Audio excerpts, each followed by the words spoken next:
in brightest day, in blackest night. All other podcasts tremble in fright. Losers cower before the power. Oranges lust and blues you can trust. Indigos feel and white ones heal. Yellows scare and green ones dare. That sapphire love and black hands glove will rock your foundation without hesitation. Chad and Mars face evil's might.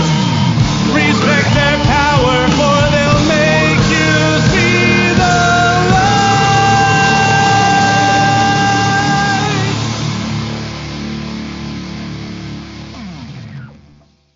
Hi, everybody. I'm Chad Bokelman. I'm Mark Marble. And I'm Jim Ford. And this is the LanternCast. Episode 609. That's right. What are we talking about tonight? What are we talking about, Jim? Superman. Yeah. That's it. That's it. We're going to discuss the character in general. Yeah. Right. Yep. And this 10-hour episode is sponsored by... Well, I'm glad I could help out, guys. Thanks for coming. We'll see you next time. But brought to you by Zequel. I definitely wasn't asleep on the couch 5 minutes before this episode started. Oh, God. The Superman movie. Yes. It's out. It is. And I saw a movie in theaters again. It's within a couple of weeks of each other. Holy crap. I know you're using up your 2020's quota all in like 1 month. Well, I'll also be seeing FF, so. Oh, that's right. What a month. That's right. July is one hell of a year for Chad when it comes to movie going. All right, where do we want to start? Should we start with Green Lantern, or should we start? No, I think we should start with Green Lantern. That's the most, realistically speaking, that's the most important thing in all of this for us, really, at the end of the day. Okay. Spoilers. Oh yeah. Of course, full spoilers. Yeah, we're dedicating an entire episode to this movie, so yes, of course, there's going to be spoilers. Yes. To be absolutely frank, I had some trepidation going into how Nathan would do with it. Partly his age, partly the costume, partly, various different things we talked in the lead up to this film. But I thought he fucking nailed it. Whether we're talking the portrayal by Nathan or the writing done by the scripting team. Did James Gunn exclusively script this, or did he have a team? I believe so. Or the writing then by James Gunn, especially that last. Look, I am not usually the cheer in the theater or clap or whatever kind of person during a film. But as soon as Guy showed up and saved that kid and started going ham on all the soldiers, I was clapping in that theater because, yes, Guy is an asshole. He's an asshole with a heart of gold. He's not going to stand by and let somebody be wronged like that in such an obvious way. And the fact that, Superman asked for help or stuff, that whether that plays a factor or not, I don't care. That whole sequence I loved. And I do love, you think there's a little bit of bravado in his voice when he started talking with the Justice Gang and Lois about his oath or whatever. But I still got the sense that even with all that, he still takes his job very seriously. And from what I have come to, obviously starting off as a Green Lantern fan, I didn't really appreciate Guy. And then we got into the Green Lantern Corps series with Tomasi and them, and I started appreciating him more. And then by Red Lanterns and Emerald Warriors, was it? Not in that order, but you were correct. Yeah. That my appreciation for Guy Gardner was solidified. And I have... In terms of Guy Gardner's characterization, no notes. I think the thing that was really good about this, and you're right. When you're talking about Guy, that it reminds me it's actually one of my favorite Jimmy Connors quotes about himself. Is like, yeah, I'm an asshole, but I'm a happy asshole. And that's how I kind of see Guy. It's like Guy kind of knows who he is, and he's comfortable in his own skin to a large extent. But to be honest, Tony, walking it back a little, he was. We didn't get complete douchebag Guy Gardner in this. He had an attitude. He had bravado. He had the Guy Gardner smugness to him, but he wasn't a total. He wasn't inherently unlikable. He was a JLI guy. No, yes, absolutely. Yeah. He wasn't a jerk, and probably in a way the quintessential proof of that, which would have been really easy to go in the opposite direction to make him one, is when Lois is there trying at the Hall of Justice, there trying to get everybody to join in to rescue Superman, and he openly acknowledges. He goes, "Do I really think Superman's here to take over the world and rule us?" It's like, no, probably not. But he kind of but the point that he raised was, well, but if he is, that's exactly what I'm supposed to be fighting against as a member of the Green Lantern Corps. So his points were completely valid, and he wasn't drinking the. It's not like, oh.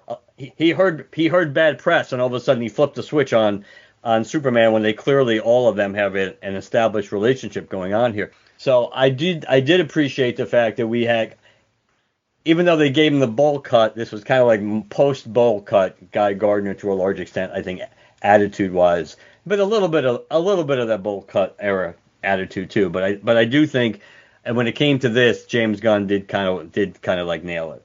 I think they made him kind of the comedy relief, but not in a way that it wasn't at the cost of his character. And I think that's an important distinction to make, because they very easily could have crossed the line and just made Guy a joke. And then you're laughing at him, but you don't really care about him. What they did, like you guys said, they made him more likable. He does a good job. He wants to do a good job. He has that same Guy bravado. He's full of himself, but he is still a hero at the end of the day. And so you feel good laughing at him, but also it's like, yeah, no, he's a pretty good guy. He's that guy in like a group of friends where, yeah, he may screw up every once in a while, but he's got a heart of gold, and that's why we keep him around. I thought that it was like a pitch perfect performance, like you guys said, between the writing, between the acting. It was perfect. I could not have imagined a better Guy Gardner in a movie. Yeah, the only better Guy Gardner would be one that looks more like Guy or was younger or whatever. Like, in terms of what we were working with, no notes. Yeah, I mean that's the reality. I mean, let's be honest. Compared to everybody else, Nathan Fillion's almost like a young whippersnapper to compare to some of the other geriatric lanterns we're going to be getting.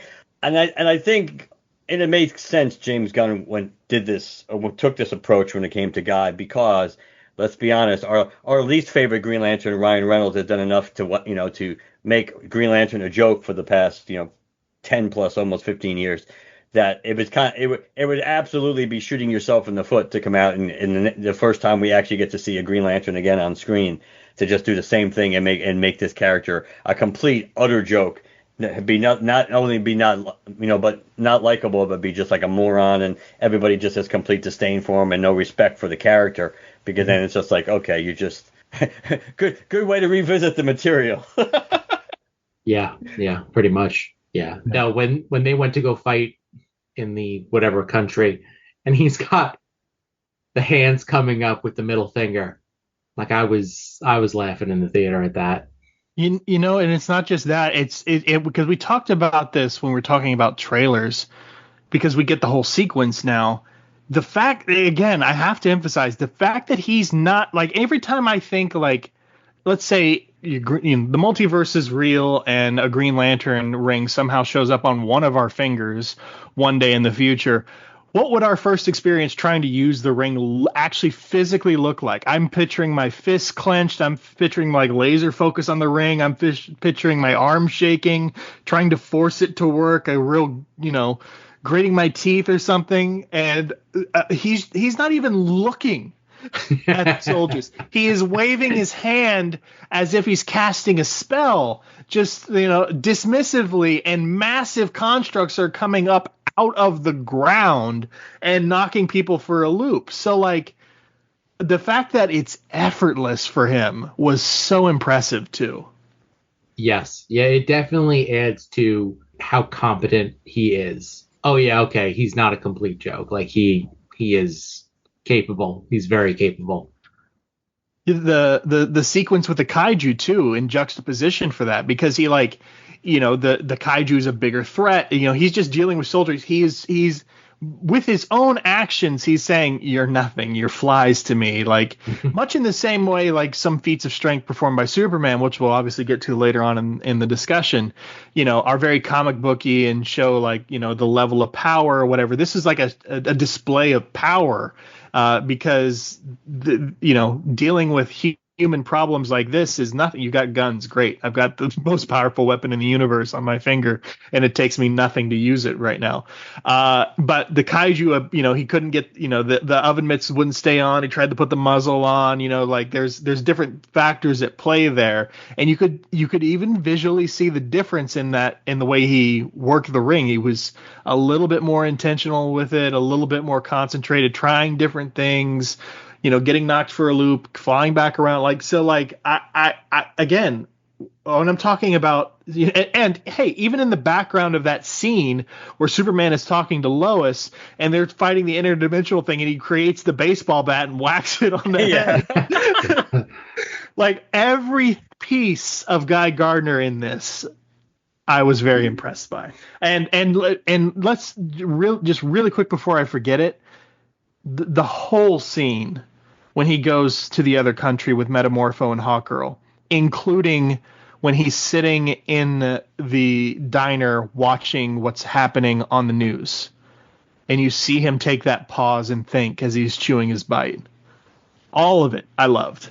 And you had to love when the kid's still waiting for Superman to show up, who of course he's not showing up, and he goes, "Superman's busy, but he asked us to help, so you got an upgrade." Now that's good. Now that's like prototypical Guy Gardner right there. It's like, yeah, you wanted Superman, but you got a better deal. It's like you got the even better version of it. Us. Oh man, the thing we were Metamorpho at the end is like, oh, what a cool name. Oh, you're in. You're in, yes. And he needs another vote on his side, so that's why. I'm just shocked somebody made him the leader.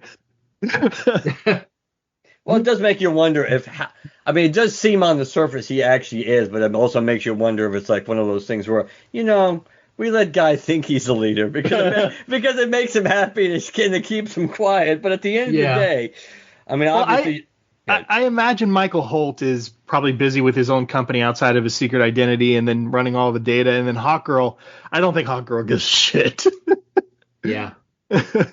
No, not that he's probably leader by default, or Lord is the one who picked him to be leader. That's true, because it'd be easier to control potentially, or wouldn't ask too many questions. But they really didn't give Isabella much to do with Hawkgirl, but I agree that they kind of establish a little nice rapport between Guy Gardner and Hawkgirl, which would make sense since obviously they both are showing up in Peacemaker anyway.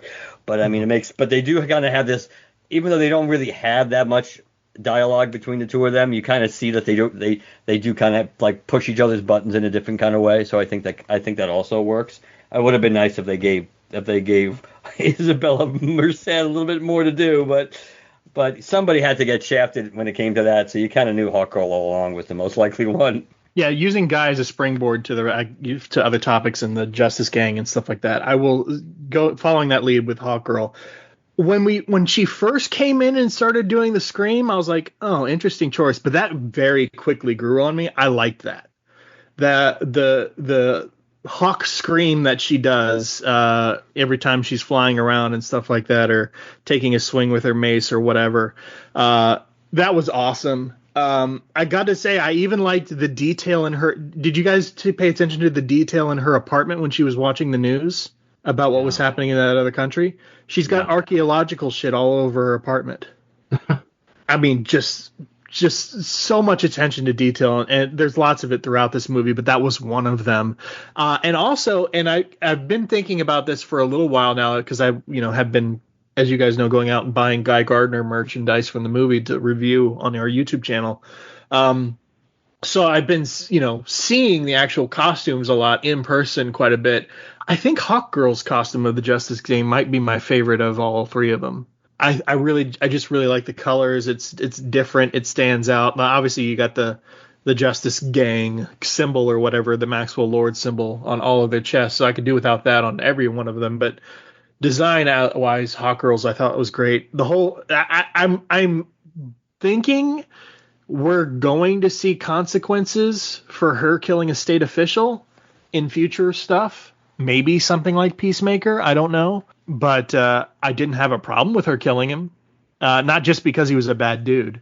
I think that too is in character, especially for a Hawk. Yeah. Yeah, I think it was a bold choice, and it establishes that in this universe there are heroes that kill.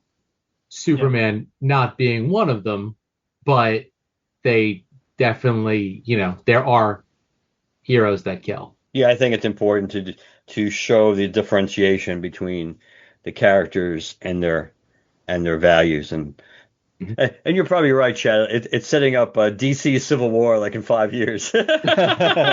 Yeah, I wouldn't be surprised. Also, speaking of the costume design, I love how I didn't even question the Hawk helmet with live action Hawk, Hawkman or Hawkwoman interpretations. The helmet is always such a thing to think about, usually for Hawkman, because it's it's a much more pronounced beak. The wings are sticking more straight up. It's crazy looking. But the costuming here was done so well, and it fit her face so well. I didn't even clock it watching the film. I wonder how much more of her performance there was before the final cuts. Yeah. Because, I mean, obviously you can't give everybody equal time. And like you said, somebody's going to get the shaft. But when you come away from that movie, you do notice how little she was used. Not even something that you are looking for, but you definitely take that away. So I wonder if she just had the stuff that was easiest to cut, and with the idea that in a future movie she'll get more focus or whatever. I don't know. Yeah. Terrific. Yes, the movie was. Boy, now he Mr. Terrific was really good. He kind of, if Guy didn't steal the movie, he probably did for the most part. He obviously had a huge role to play on, not just on screen, but not just plot wise either. But he did kind of steal. I think he did kind of, and not in a negative way, but he did kind of, probably from more than most people would have suspected, that he had a hell of a lot of screen time. Yeah. And the garage door sequence. Yeah. Something everybody can relate to. It's like, can't the damn door go up and down faster? It's like we know there's a failsafe, so if something walks underneath her, it'll stop. But I mean, when you're in a hurry, there's nothing worse than that. It's like, come on, risers close faster. Usually rising like that because you want to get in and get out. I just like the brilliance in either directing or writing or whatever that timing plays in a joke like that. Because the whole point of the joke is you have to find that right balance of, okay, this is funny. Okay, this is going on too long. And then it loops back around to being funny again. That's the window where it's a great joke, is that loop back around part. And it was timed out just perfectly enough. It was weird. I was like, it was a total pause in the action. We were just watching this stupid door open. I was like, okay, this is happening a little bit too long. And then it got funnier again. And I was like, that's perfect. It's like Star-Lord and Nebula with the car door in Guardians 3. Open the fucking door.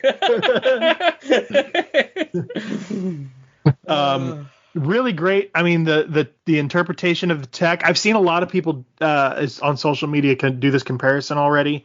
And I think I even saw some interviewers during the press junket, during the parts where the press had already seen the film and were doing follow-up interviews with James Gunn and them. They were talking about how Terrific's fight with his T-spheres is very similar to Yondu's fights with his little whistle thing. And he was like, yeah, the interviewer he spoke to was like, yeah, nobody's asked me about that. And he was talking about how, like, yes, there's lots of comparison to it. And they had to work with a choreographer or something to figure out the right hand movements and stuff like that to get everything. So, yeah, that was pretty cool. Yeah, it was definitely a cool scene, but as it was happening, it's like, oh, this is Yondu all over again. Yeah. This is definitely a hallmark of James Gunn. It wasn't bad, but it was cool, and you had the force field aspect also. Lois's POV. Yeah. And him like grabbing onto the sphere and then like rotating around while, hovering, holding onto the sphere. That was cool. I'm Mary Poppins, y'all. Oh yeah, no, yeah, it was crazy, but also again characterization, very no nonsense, and also without being an ass about it, an air of I'm surrounded by idiots. Out of all the characters, Mr. Terrific is definitely either the favorite of my son Scott or one of the favorites, because as far as the action figures go, he loves Mr. Terrific. Yeah, for sure. Metamorpho? Certainly looked the part. Mm-hmm. Yeah. Maybe not acted necessarily the part character-wise, but I would say he looked the part, obviously. Character-wise, it was not Metamorpho. No. I wonder how early he is in his transformation, though. The fact that he's already has a baby that's impacted by his genetic change, though, that probably doesn't lend credence to it being too particularly early in his time as Metamorpho. In this universe, he's very timid, very nervous about who he is, about his powers, whereas the comic version, he's way more like he was an explorer. He was the one that was going after, these powers. And not that he was going after the powers, but he was, getting into Egyptian crypts and things like that. He was an adventurer. This character was not an adventurer. Now, I don't have enough ties to Metamorpho as a character to really care or not. So if that's how you want to make the character to facilitate the plot and move everything along, I don't have a problem with it. But I feel like if you were a diehard Metamorpho fan, this probably isn't your ideal scenario.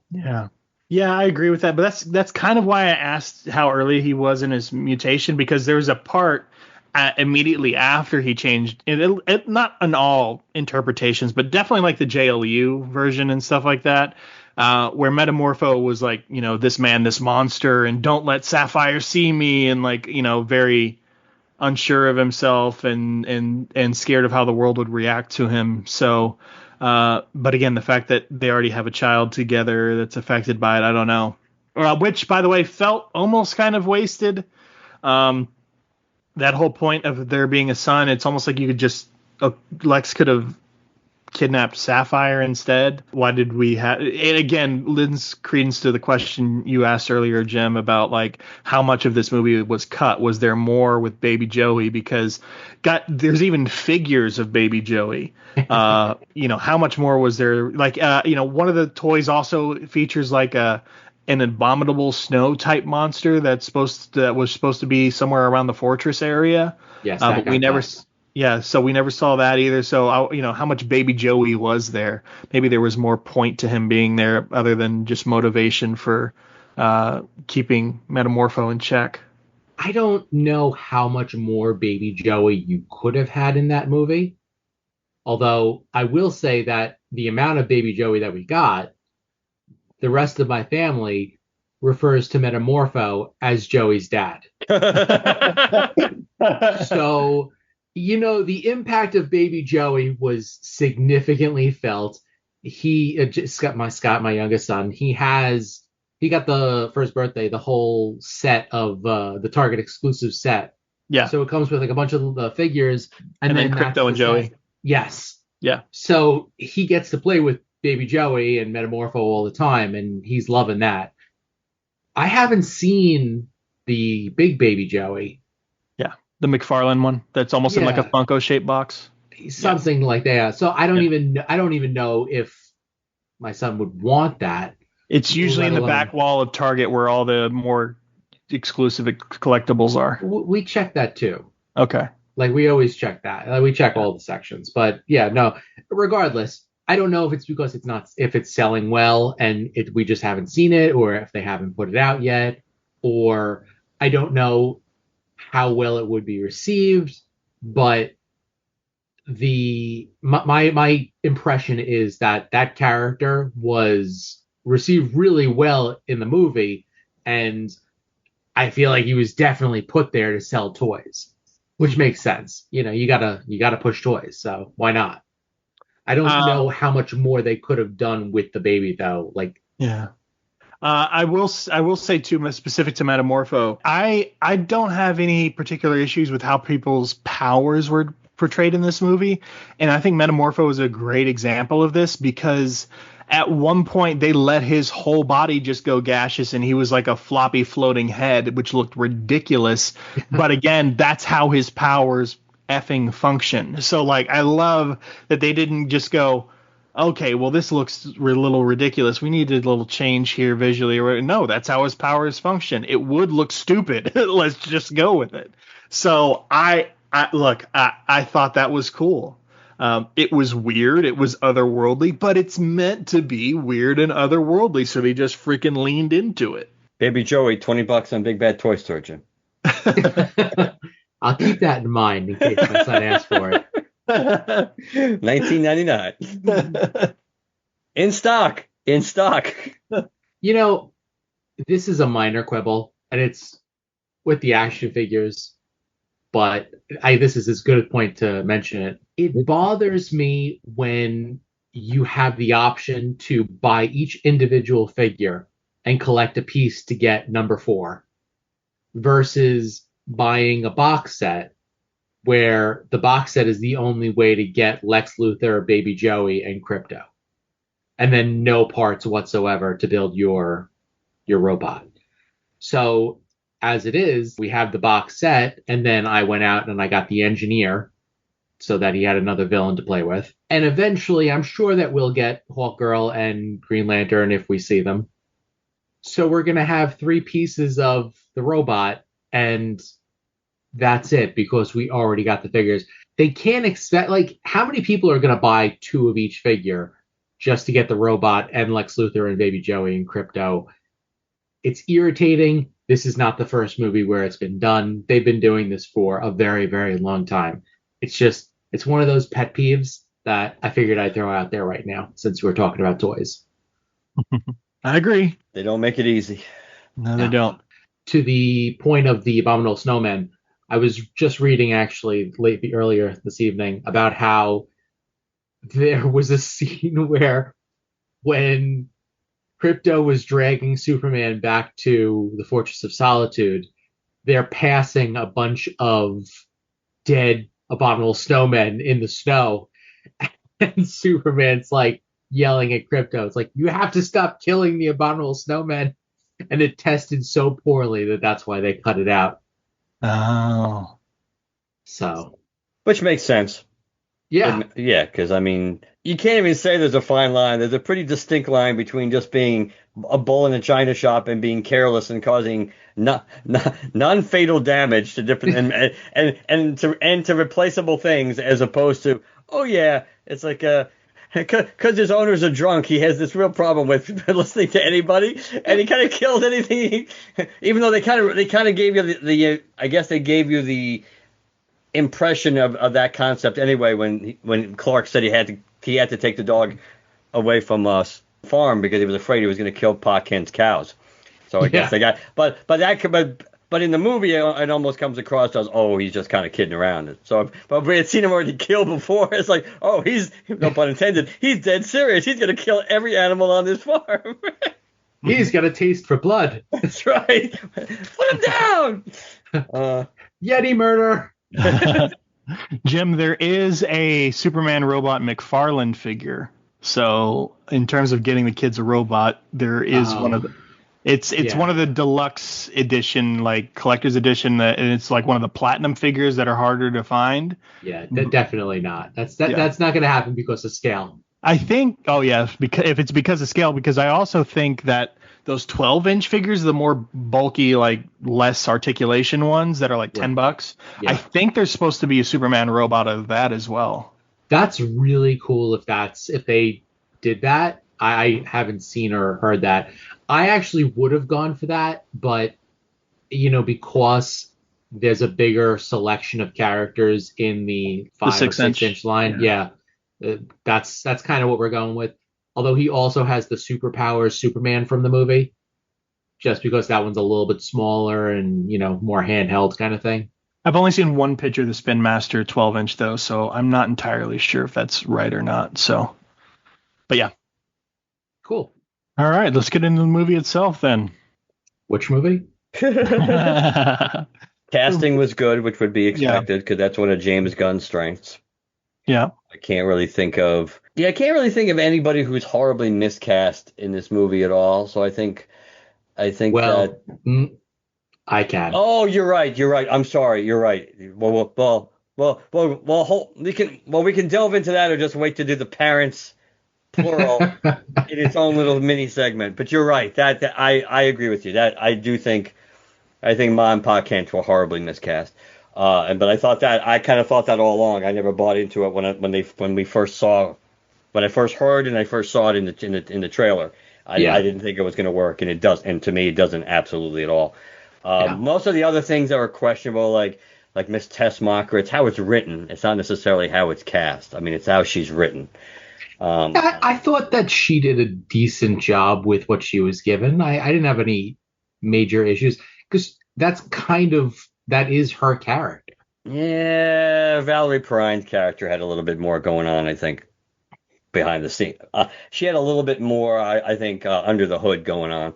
I just think they didn't make Eve come across as particularly bright and fawning all over Jimmy, which is another thing we could potentially talk about if we have time, in general. But I guess since you did give me the segue, the biggest issue I have with the movie is across the board is what James Gunn decided to do with the parents in this movie. John, I mean, I said jokingly, even though there is a slight difference, because if this was really Rob Zombie's Superman, they would be white trash parents as opposed to just being country bumpkins, which they are.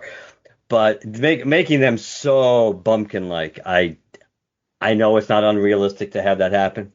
And to have parents who just seem like, or not that there's anything wrong with that anyway, it's not like attacking them as the quality of human beings, but to have those parents basically beget that son, it's possible, it does happen, but it goes so far against what we've seen historically. Jonathan and Martha Kent represented as, it kind of was a bitter pill.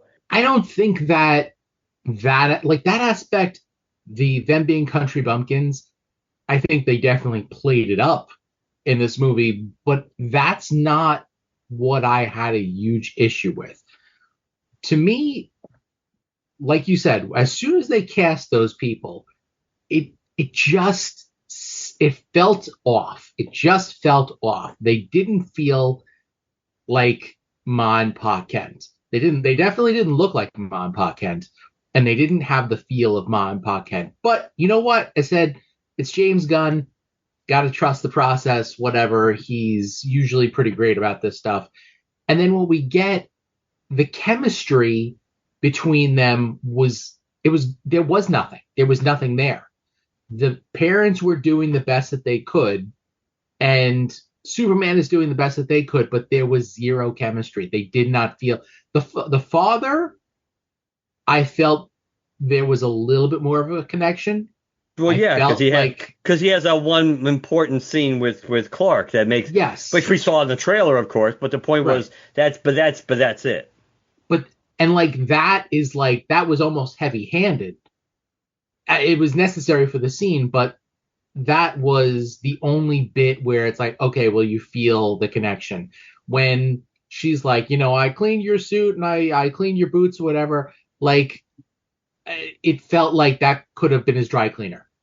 Like, there was no emotional connection there. And I understand also the fact that you've got Superman being like emotionally distant because he's processing a lot with his birth parents, but that's to the detriment of the connection with his Earth parents, where it really should have been a lot more close knit to produce the Superman that we're watching in that movie. I do agree with that.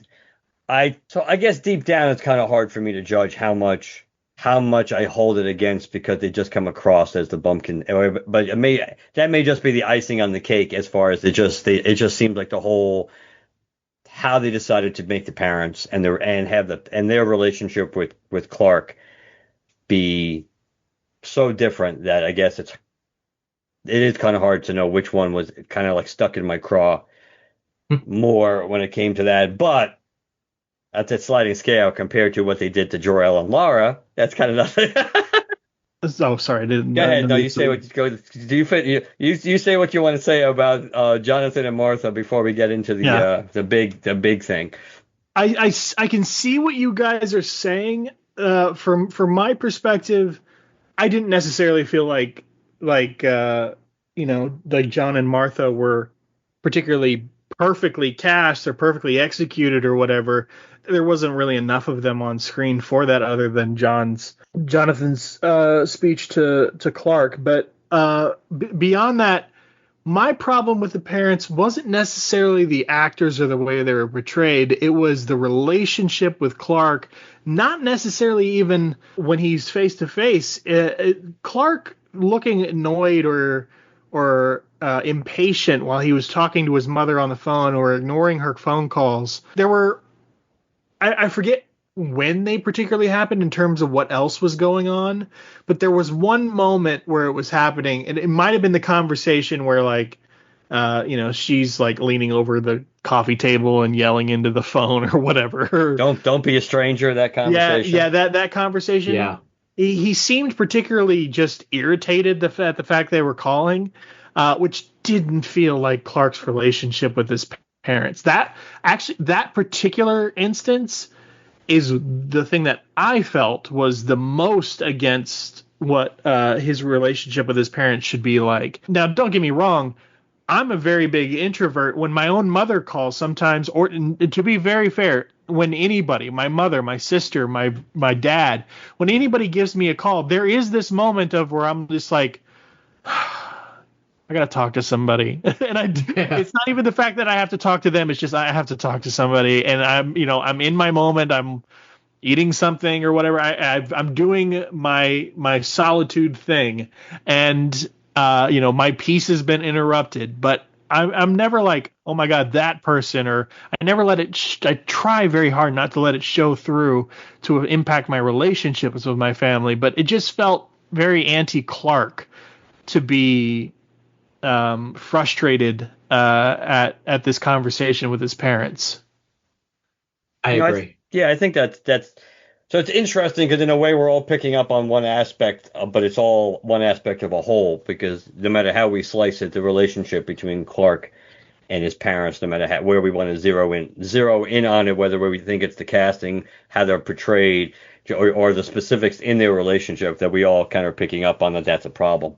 And I think that's fair. I think they were very on Martha and Jonathan, relate in the relationship between Clark and them seemed very, very, very off.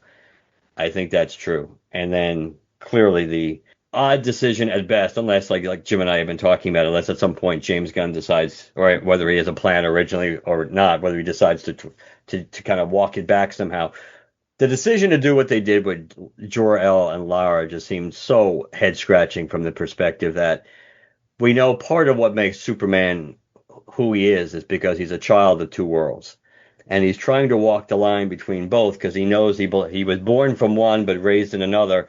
But historically speaking, not exclusively, but historically speaking, he kind of has had good parents on both ends. And by making it seem like, yeah, we're sending you to Earth and we want you to be happy, but by the way, to imply we're only going to be happy with you if you take over the planet and dominate the planet and treat them like they're cattle, have as many kids as possible, spread the, basically make new Krypton on Earth, kind of like almost like a Zod kind of thing. It just seems so odd to go down that road with that. It just seemed, I mean, yes, there's 1,000 different ways they could walk it back in multiple ways without even not one of them is not the whole, oh well, Lex fixed, they hacked the tape and they altered it. We know that's not the case because they literally beat us over the head with it. And of all people that was going to admit it, at some point Lex would have admitted it just because Lex is an egomaniac. Yeah. The fact that he acknowledged, well, I didn't have to because pretty much the smoking gun was already there. That's not how they can explain it away. There has to be something that happened before it got to Earth. Jim and I have talked. Yes, it could be a Brainiac thing. It could be the Eradicator program doing something. It could be what I thought is that Lara and Jor-El changed their mind themselves, and they did a last minute erasure after they recorded it because they realized this was really horrible to dump on their kid as the pressure to put on him to make it seem like, well, he's going to be raised by these people and he's going to have to dominate them. Plus, this is the only way we're going to be proud of him or be a true last son of Krypton is that they may have done it at the last second and because what are the odds, honestly, objectively, of all the things that come to Earth in that ship, everything survives, but half a recording doesn't. It doesn't make any sense, really, objectively. I've also heard that it was actually Zod and Feora. Yeah, I know. Which is less likely for its own reasons, like Yes. the Superman robots maybe not recognizing that it's different, or Kara not saying something. I'm sure he's shown this recording to his cousin at some point in the past, whatever, 3 years or so that he's been active, and we don't know how long he's known about Kara, so maybe even longer. You would assume she might have said something or whatever, but I've heard that that's not actually Jor-El and Lara. Even if it's not, even if it is them and it was not Brainiac or whatever, I don't like it necessarily. I don't hate it. I think in terms of Jor-El and Lara, the last time we had a big shift in their characterization was Byrne's Man of Steel stuff, where they were painted to be an emotionless race, and there wasn't actually a whole lot of love between Jor-El and Lara and stuff like that. So I don't necessarily rail against it. I think they could walk it back. Because to me, I agree with you. These Man of Two Worlds. The parents, one of the things I love about Smallville is the contentious relationship between Jor-El and Clark at first, but then how the two grow to an understanding with each other, and his initial message of rule them or whatever that Clark hears earlier on in that series, actually means show them the way. It's just a different interpretation or whatever. And just the understanding that happens between them. So I do historically like the connection between Superman and his parents on the Kryptonian side, but I don't know that this necessarily loses us anything. He's still very curious about his own culture. He still owns the fact that he's an alien from another world. His parents. It's not like he can't. Well, he has to own it because people know it's true. Well, but I don't know that it necessarily loses us anything super significant in terms of what the Superman that we get out of it. Well, I think it absolutely lessens his emotional ties to where he came from because he will be conflicted because they did send him to Earth, they did save his life, and he is doing great things, but it's not because they sent him to Earth hoping he would do great things. Not great things are being interpreted differently to them than what he's thinking. But the point is, it's kind of hard to be proud of where you came from because with all this baggage and Kara's not, and we know it's based on a comic book story, but Kara's not exactly helping the cause either when we see her. So I don't know. I think it lessens his. I think it makes him borderline a Kryptonian in name only because he's just an Earthling with superpowers. By cutting that cord to his parents. I think that it almost has to be revealed to be something different because the fact that Kara is there. Now, I'm sure that Kara has seen the first half of the message. She hasn't seen the second half because she's been off world. She literally just gets back at the end of that movie. So she has no idea that the second half has been decoded. Now, either it's going to be revealed that it was edited or something like that by a race beyond our understanding to be the only way that nullifies what Mr. Terrific said. Or probably more likely the translation is incorrect. And like you just inferred with the other show, oh well, they're dumb and they're a backwards race, you need to rule them. Like it's like, well, they could just be simple folk, and you need to, like you said, lead the way. And instead of like grow a harem, then maybe they were actually saying you need to find somebody that you connect with, somebody that you love, like him and his wife. It could very well be just a mistranslation problem. And as soon as she sees it, she'll be like, oh yeah, no, this is what they were actually trying to say. Blah, blah, blah, blah, blah. It completely walks back everything that they did, but you had that scene in this movie where Superman has to question, okay, who am I? What am I doing? Where am I going? What are the choices that I'm making based on this information? So it's kind of like you get to have your cake and eat it too. And I think that we'll probably get this reveal either in another Superman movie or in the Supergirl movie, more likely. But if the only problem with that is we know the first half of the message was translated correctly because Superman knew it was translated correctly. So they had the first half of the message almost as a guide, as a Rosetta Stone to translate what's going on in the second part. So it could be an inflection thing perhaps, but I mean it's not like it's impossible. It could be literally lost in translation, but you pretty much have the first half of the message there for you, and when they retranslated it, if you will, and they showed it to the world, it pretty much is exactly what Clark saw. So unless it's like the first part got translated wrong too, like at the Fortress of Solitude or wherever the hell he first got translated, I think it makes it. The other thing about Kara that makes it interesting is would not her parents want her to pretty much do the same thing? Exactly. It's like, have sex with as many people as you want, which she may very well be doing. But the point is, so that is the one part that does leave it open too. I agree, because if this is really the Kryptonian way, then you would think Kara would, because especially since if I remember, Kara's historical track record here is that she came to Earth as an adult, more of an adult, but she wasn't raised as a child like Clark was. So she would be more set in knowing the Kryptonian ways to begin with. So we'll have to see. We'll have to see what the Supergirl movie is. Which again, I like Millie Alcock. I don't know how much I'm gonna like this version of Supergirl. At least the one we're gonna get for like the first probably 3/4 of that movie. This is exactly why she's getting drunk, because she knows what she lost. That's it. The Supergirl of Tomorrow, whatever that storyline that the movie's based on. Yeah, it kind of reinforces the fact that she was like 16 years old or whatever when Krypton blew up, and then because of a time dilation, Superman is now older than her, but she knows what she lost. She lost her entire people that she remembers. Mm-hmm. So she would absolutely remember like Jor-El and Lara that were like, yeah, we want our baby to go and conquer the planet. Make sure you see him off and make sure he does that well. Like, no, she's going to bring that up at some point. Yeah, you would think no matter what, there's got to be conversations, and there's got to be at least some more revelation about what's going on. Yeah. Because if it's completely the antithesis of what she knew those people to be, then you think she would point that out. And if it's not, or at the very least, whether this is pretty much standard operating procedure from a Kryptonian perspective, that this is the majority of how they would view this planet or sending them there.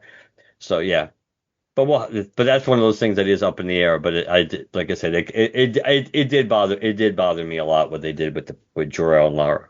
Some of the stuff I wanted to touch on, because I don't know how much time we want to go on with this, but I do want to make sure I talk just a bit about the now that we've talked about the kind of the main twist there, I saw this in IMAX, relative IMAX, what they call IMAX, was something that's not necessarily the actual IMAX, massive, several story tall screen. But I didn't see it in 3D. I don't know if I like or dislike the aspects of the film that were clearly done in such a way to cater to 3D, like the punch with the tooth coming out, or things like that. Some of the camera work specifically for something that would work well in 3D. In watching the movie not in 3D made me feel a little bit like on the nose, but it almost fit in this movie because of the comic booky feel. Because if we remember the feel or the what, not the feel, what they actually did in that first Hulk movie where there were literal comic panels on screen. So some of the on the nose stuff was highlighted and accentuated as being on the nose, and because it was a comic book movie come to life, they literally put the panels on the screen. This felt almost similar without actually putting comic panels on the screen. So I'm not sure if I'm irritated by the 3D aspects or if it just adds to the comic book feel of the movie. It didn't take me out of it. Yeah. I did notice it though. The fact that I clocked it, I was like, Yeah. Until you just brought it up, I didn't even think about the fact that like the tooth scene would have played better in 3D. It hadn't even occurred to me. So yeah, no, it played fine for me. Mark? To me, I mean, I didn't have an issue with it. I mean, the reality is, I know there were certain parts, if not the whole movie, with certain parts were filmed or made for IMAX, but we know it wasn't filmed in 3D. So because it wasn't filmed in 3D, we kind of know that the 3D would kind of blow it 9 times out of 10 anyway, because that's what 3D does these days. Because nobody cares. So it's the pendulum keeps swinging back and forth. So the reality is other than something like Avatar, and even when I went to see Avatar, the last one, that the 3D was, when they did the 3D, it was good, but they didn't do as much of it as I would have thought they would have done. I mean, it probably would have been an interesting movie to see in IMAX, especially the flying sequences and things like that. And it was. Yeah, but at the end of the day, I guess it's just the more important thing is what is the movie on its own. I mean, I guess Avatar again that's the only example, because Avatar arguably wouldn't be anything if you took away the visuals on it, because that's what drives people to go see it.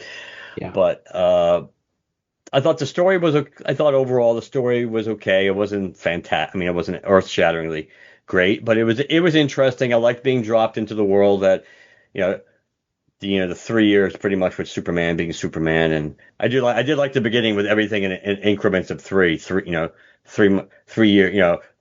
like the 300 years ago, 3 years, 3 minutes, blah blah blah blah. I did like that. The one thing that, regardless of whether you really like the movie, dislike the movie, somewhere in between, one of the things that'd be hard not to agree upon, like how everybody hates Lex Luthor, as he pointed out at the end of the movie, the fact that this is a much better universe or world to live in than the Snyderverse. If you were living on Earth, you'd much rather live in the James Gunn Earth and universe than the Snyderverse. Yeah. It is just much more bright, much more hopeful, much more cohesive. There's just more there. And I think on that level, James Gunn absolutely succeeded in digging out of the hole, which wasn't all Zack Snyder's fault, because it's not like every failure of the DCEU was Zack Snyder's fault. But he did steer them in a really dark, kind of off-putting direction to a certain extent, and his egomaniac tendencies to make everything like, everything I do has to be like 3.5 hours. And all these problems, that kind of helped dig the hole that anytime you were going to try to reboot this universe now, because he never had that trouble. No one had ever done a DC cinematic universe before, so people were interested and people were pumped. James Gunn had to kind of like take out the trash and try to put the pieces back together. So as an opening salvo from a movie perspective, obviously, he's done fine. His Suicide Squad movie in the past universe was fine. Peacemaker was fine. It was good. I should say not fine. That makes it sound like it was just passable. Creature Commandos was much better than it should have been. And this movie, I think he's setting, the early dominoes that are falling have been pretty good. So I think that ultimately is the victory, even though we don't know how well financially this will do. We'll have to see. We'll have to see how well it holds this coming weekend. Is it going to hold? Is it going to hold more like Guardians 3, or is it going to hold more like, let's say, Jurassic World Rebirth, which still wasn't bad. I mean, it dropped only 56%. So I actually thought that movie was going to drop more than that. But is it going to hold like close to 50% of its business, or is it going to drop close to 60%? Kind of important with Fantastic Four on the horizon. So, but I thought overall it was successful. It didn't move the needle much for me for where I was going in. I liked most of it. The things I didn't really like were, the thing with his parents. Both sets kind of bothered me a lot, so I can only give it so much of a thumbs up. But I enjoyed it. The thing that I wanted to touch on was with Lex Luthor. I thought that Nicholas Hoult Yes. Mm-hmm. did a fantastic job. He played an extremely competent, super genius Lex Luthor, and at times, like, somewhat likable a little bit. But the thing that I just loved the most about it was how he had this whole plan to team up with this other country and supply them with arms and weapons like that, and create a continent of Luthor land, like his own kingdom that he was going to rule. So it brings it back to, like, it's all about a land deal. Every Lex Luthor in a movie has to have like a land deal.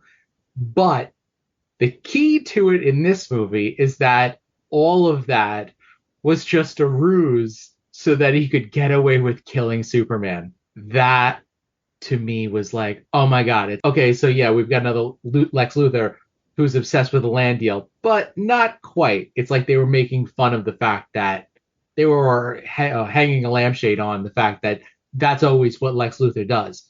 But in this case, it's like, no, that was just a means to an end. And the end is killing Superman. That part I really, really liked. Yeah, agreed. I thought he did really well. Played an egomaniac very well. A competent egomaniac. A little emotional, though. You can make a case he was a little emotionally over the top at times. A little. Volatile. Mm-hmm. I do think it was a good performance. Again, overall I thought it was a good performance. I don't know. It would have been nice if we actually would have seen Lex Luthor in the suit, even though obviously his goons are kind of basically wearing his purple suit design. So I guess it's kind of almost like being there. But yeah, I thought, and the Ultraman twist, I think that was fairly. You pretty much knew the twist once they got into the Fortress of Solitude. Yeah, yeah. I mean, that in a way that was. I mean, he probably wasn't trying to hide that I would say clearly, but in a way it did kind of take away from if you wanted to build up the suspense as to why. And it also, to be fair, it takes away some of the criticism of, oh, he was getting his ass kicked too much. Well, technically, he was getting his ass kicked almost exclusively by the same person, just in different outfits. But we know why, because he's a clone, so it kind of makes sense. It's a clone of Superman. Yeah. The kaiju was kind of funny because he starts off like Stitch, and then like the next day he's like like Godzilla size. It's like, what the hell? Oh, he'll grow, or he'll get bigger. It's like, yeah, you weren't kidding. Circling back just real quick to Eve Tessmacher, I don't think she was stupid or anything that we were talking about earlier, but to be very clear, she told Jimmy she had information to bring him down, and what she sent him were the selfies. She knew she had the information in the background of her selfies. That was intentional. Oh yeah, I don't think that if you were gonna. To me, that's not the part that kind of made her look. She's vapid. That's all. Yes. Not. She was absolutely consciously aware of what she was sending him, or else there wouldn't be the idea of, oh, I have stuff to take down Lex. If she didn't know, it was subtly it was subtle. So yes, it shows a level of intelligence because of the fact that she was able to get the smoking gun, capture the smoking gun, but on the surface, you wouldn't notice that it was the smoking gun. You'd have to dig, and only the right people would dig for something like that, and Jimmy would be one of them. For sure. Go ahead. Okay. I refuse to end this episode without talking about Rachel Brosnahan as Lois Lane, because aside from maybe Guy or Terrific or whatever, I loved Lois portrayal and writing. I thought like to me an ideal Lois is a born reporter who could easily be a hero, but she doesn't want to be, and she doesn't have the situation to be one. But she knows who she is. She was born to be a reporter. That's her purpose. She's embraced that, but she has no fear about diving into the fray. And I loved it. I loved what we saw from Rachel Brosnahan as Lois. I agree. I thought that there was really good chemistry between them. They did screen tests to figure out if they had chemistry, but it's definitely clear on the screen. Yeah, I agree. Yeah, they were very good together, and I think that was important. Corin Sweat was a good Superman, I think, overall, especially based on how he was being written too. That, I mean, obviously we barely got to see him as Clark's, certainly a professional Clark, so we don't entirely know what Daily Planet Clark is necessarily, what public persona Clark is really like entirely, but you don't need to. That was not what this movie was about. So we didn't get a lot of them, but I thought Perry White was really good. Yes. And Jimmy Olsen, I really like the fact that women are inexplicably just drawn to him. Like, it makes no sense, but it's like, well, it is Jimmy Olsen's, and a lot of things that don't make sense happen to Jimmy Olsen. For sure.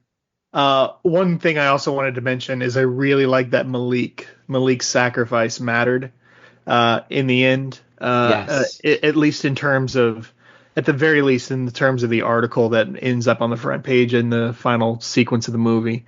And I heard, and I think this is correct if I remember right, he told Superman, I don't have any family, don't worry about me, that whole thing. Yes. But didn't he tell his father to look after the falafel stand when we first saw him? So he lied. I don't know. I don't remember that. He was lying for the sake of Superman. It doesn't make his sacrifice, worse if that's not true. But that it definitely adds an interesting wrinkle if that was true. I have to see the movie again. I think you're probably right. I think that it sounds familiar. Yeah. Yeah. No, but it definitely made the character come off as brave. Like, this is a brave sacrifice of somebody who is trying to protect Superman. Yeah. Crypto, what did everybody think?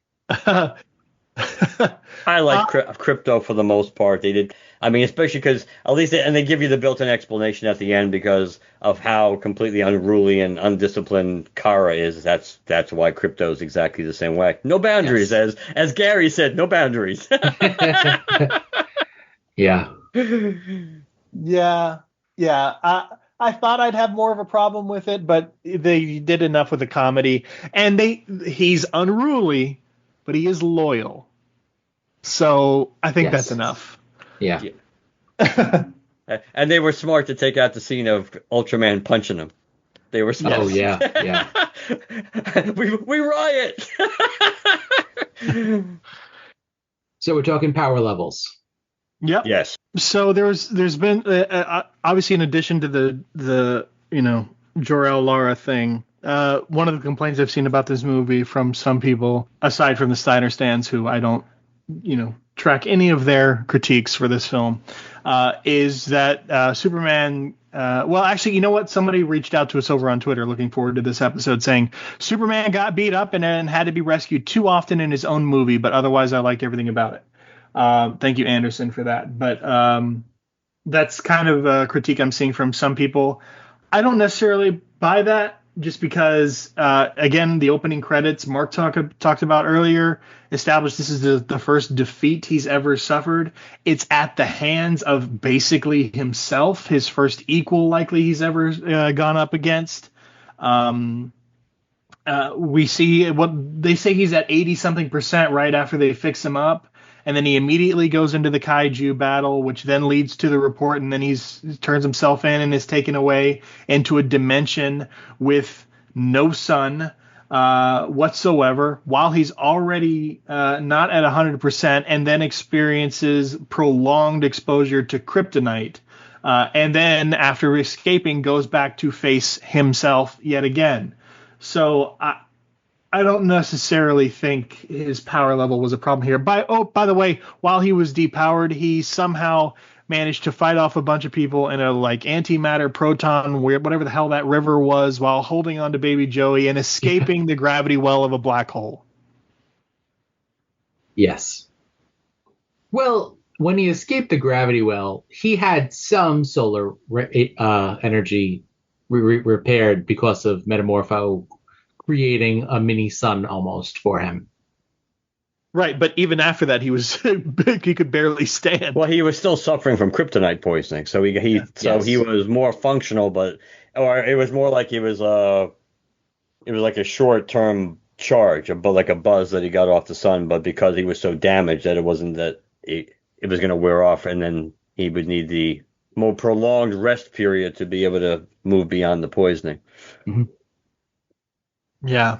Yeah. No, it makes sense that they would start a power level off at this level, because one of the key aspects of Superman is that he keeps pushing himself to meet any obstacle.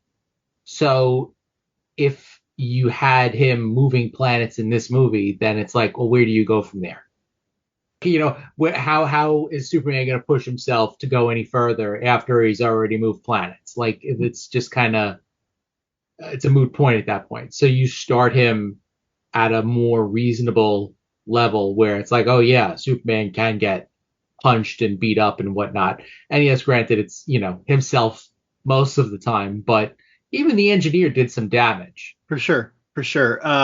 And to be very clear, I do want to see stupid super feats like him moving planets in the future, because we've never seen ridiculous comic accurate super feats on the big screen, and I want that because it just adds to the comic bookness of the universe. By the way, one of my favorite 3-issue arcs of all time in Action Comics happened when Superman, just for sheer boredom, flew so far into the future that he reached a point where Earth had been long abandoned and was about to be swept up by a cosmic janitor that just gets rid of dead husks of planets. He didn't want that to happen to the Earth, so he cut it in half, turned it inside out, resealed it together, and then blew with his super breath a new atmosphere onto it.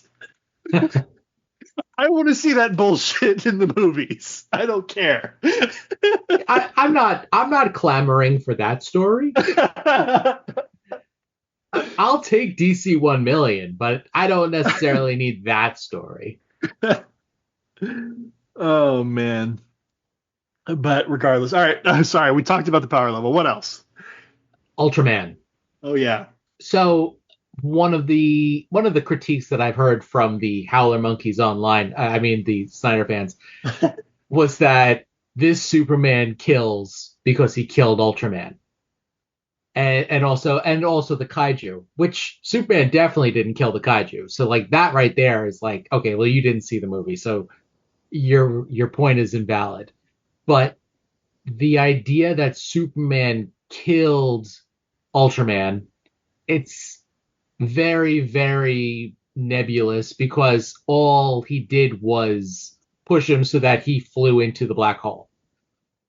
Now, I mean, it's another Superman, so it's difficult for me to believe that that's going to kill him. And I'm sure that in a movie or two, he'll be back as Bizarro. The black hole will probably have taken its toll. A wormhole effect into another universe or something like that. Yeah. Who knows? Yeah. Or even like a pocket dimension within the pocket dimension. And, it'll, I don't know, crush him and straighten him out, and crush him and straighten him out. And then he'll have like traditional Bizarro looks, and it'll have driven him crazy, and they'll be talking backwards and everything. But I don't think that character is gone for good. And even if he is, like, again, it's still a nebulous ending. You don't know what's going on in a black hole. So I do like the fact that James Gunn gave us the monkeys, though. That's I see so many Snyder fans like just trying to deride this movie over and over again, and people just post pictures of the monkeys, and it's like, yeah, what you're saying is, it's irrelevant. We don't care. Yeah, Love that. I love it. Mark? Kind of hard to follow up on that one. Thanks, guys. Good night, everybody.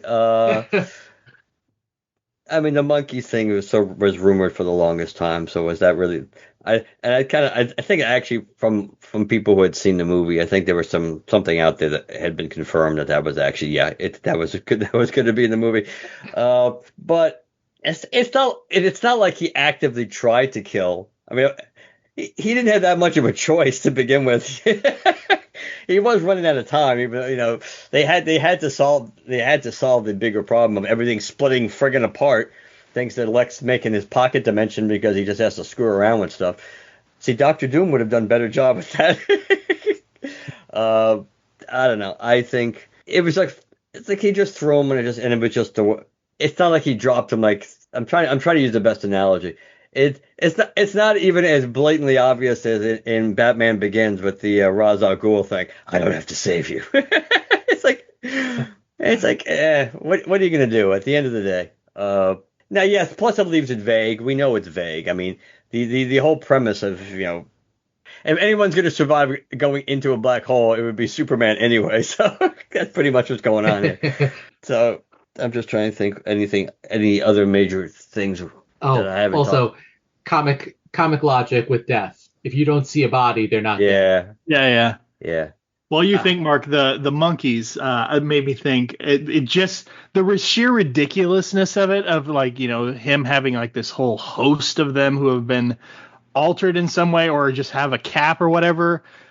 It just opens up the universe even more because, we have characters like Detective Chimp and the Brain and Monsieur Mallah and Ultra Humanite and Gorilla Grodd and all this other stuff in the universe. Like, let's just throw in the idea of intelligent apes in some way, shape, or form. So why not? We're introducing everything else in this universe. Why the hell not? So I'm just I am as equally excited about the potential this film offered for whatever comes next to be what I said I wanted a while back when we were just talking about, hopes for this movie as opposed to the reality of it, of just bringing the sheer absurdity of the DC universe to life and just fully embracing it. This movie did that. Yeah, I would say that it does kind of encapsulate that. I would say that it gets the ball rolling well, and I guess that was the key, and I think that ultimately was, which is one of the reasons why, regardless of how much money this movie ends up making or not making it, when it's all said and done, that it did pass the basic smell or litmus test, which was people generally had to like the world that they were creating, and they had to, generally speaking, be happy with the movie, even if there were things you didn't like about it.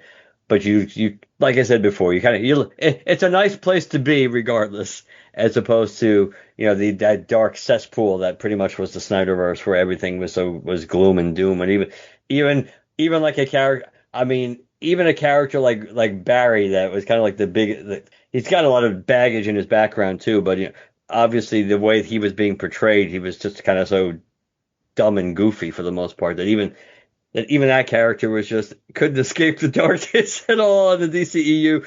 So I think this does get the ball rolling, and now we don't have to wait that much longer for Lantern. So let's see what that's going to be like. Well, let's keep our fingers crossed.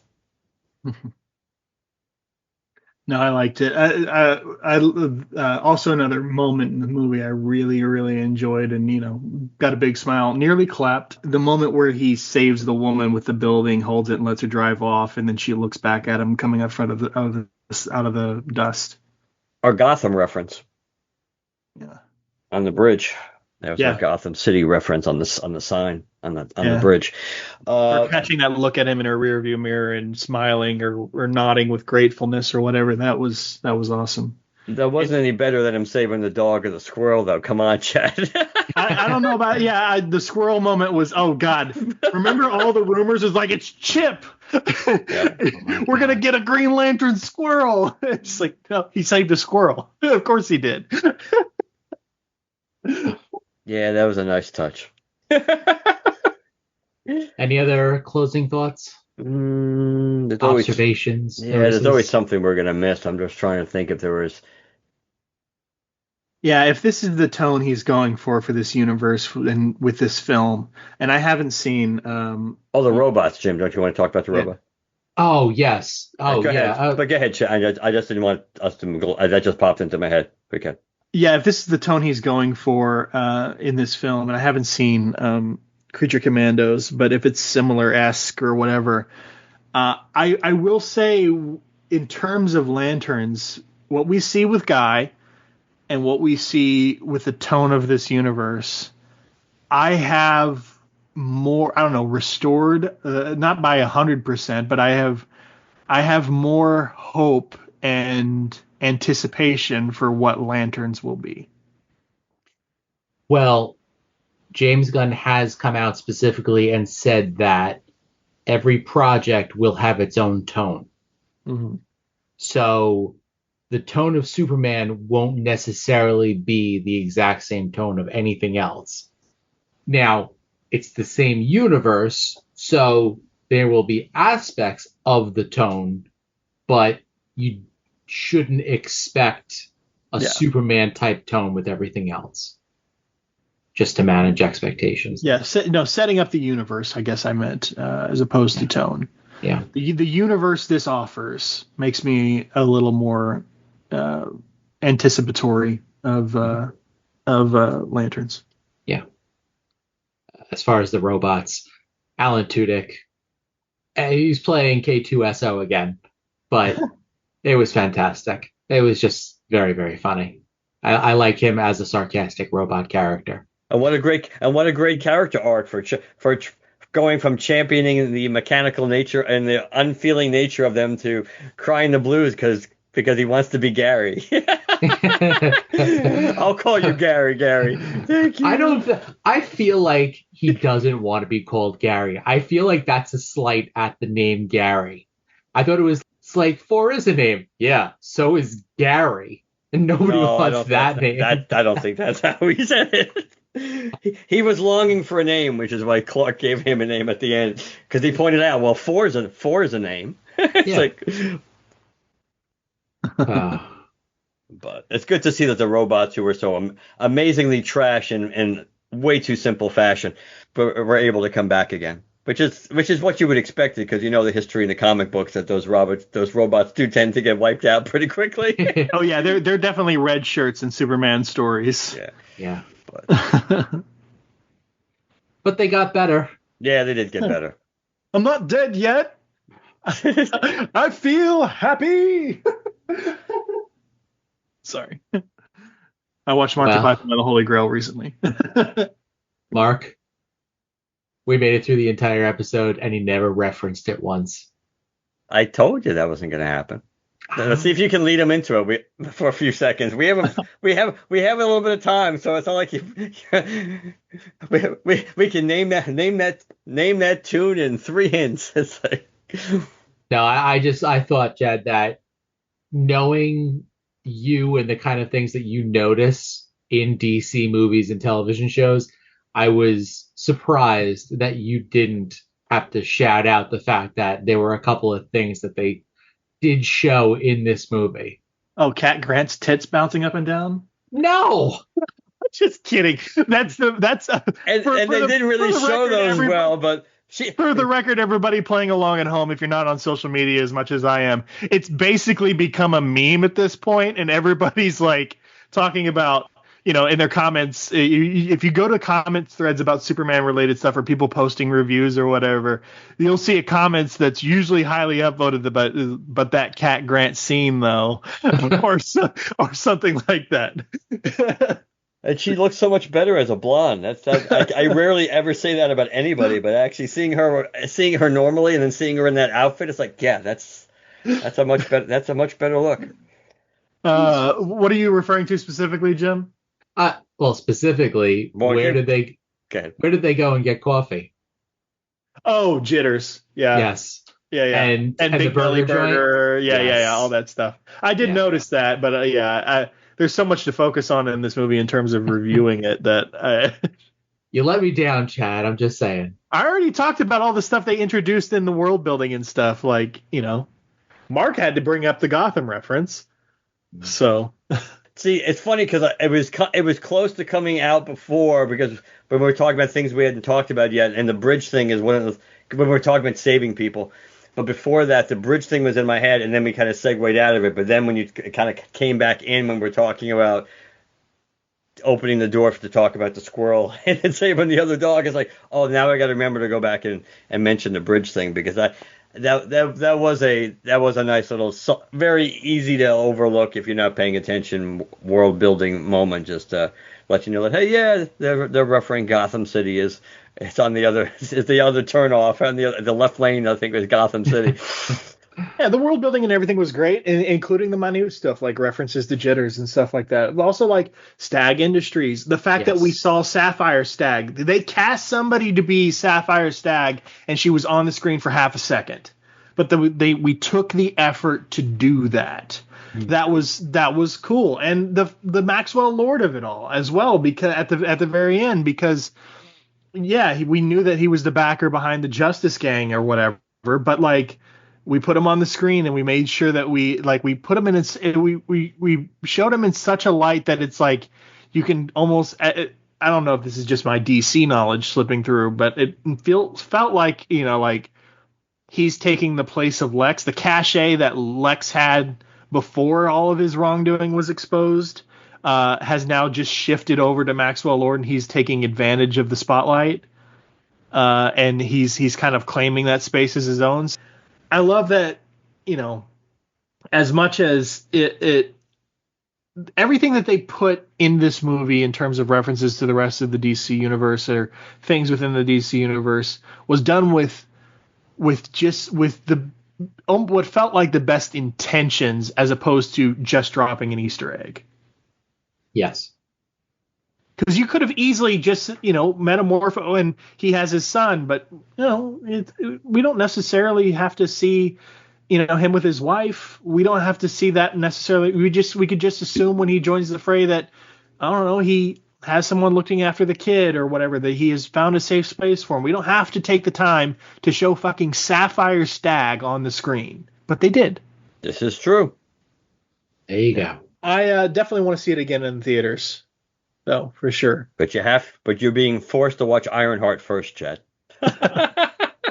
That's the hurdle you must clear in order to see Superman again. It was also a cool experience because I saw it on IMAX to see, because I hadn't seen the entirety of it like on the screen yet. The new Fantastic Four trailer on that big screen. It looked awesome. One more week. Yeah. Mm-hmm. All right. As the MCU quakes like Galactus walking down New York because if this movie doesn't work, boom. All right. Are we done with Superman? For now. I think so. All right, Jim. You got anything for us that you want to reference or point to? Any projects we don't know about? No, but my one request would be to Mark after the credits to put in the Simpsons quote, and in this room, 1,000 monkeys on 1,000 typewriters that will someday write the greatest novel known to man. Let's see here. It was the best of times. It was the blurst of times. You stupid monkeys. I will look, Jim. I will make an effort to see if I can find it. Or else I will delete this out and no one will know we even had this conversation. It'll just be me reciting it for no reason. That's true. I could just cut it and put yours and put your you're quoting it at the end. Succeed. Why find a YouTube clip and go and extract the MP3 data when you did it all just for him? That's right. Fair enough. You want to bring us to a close? I guess. LanternCast@gmail.com. The website is LanternCast.com. You can follow us on Blue Sky, Twitter. Like us on Facebook, #GeoCast. We're on Apple Podcasts, Spotify, Podbean, wherever you listen to us on. Please leave us a positive review. Last but not least, if you'd like to leave us a text or a voicemail, 708-LANTERN, and let us know what you think. Good night, everybody. Good night. So long.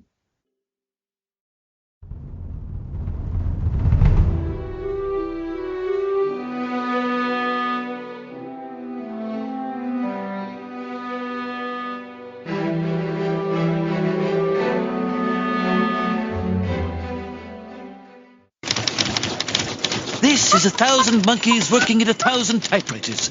Soon, they'll have written the greatest novel known to man. Let's see. It was the best of times. It was the blurst of times. You stupid monkey. You shut up.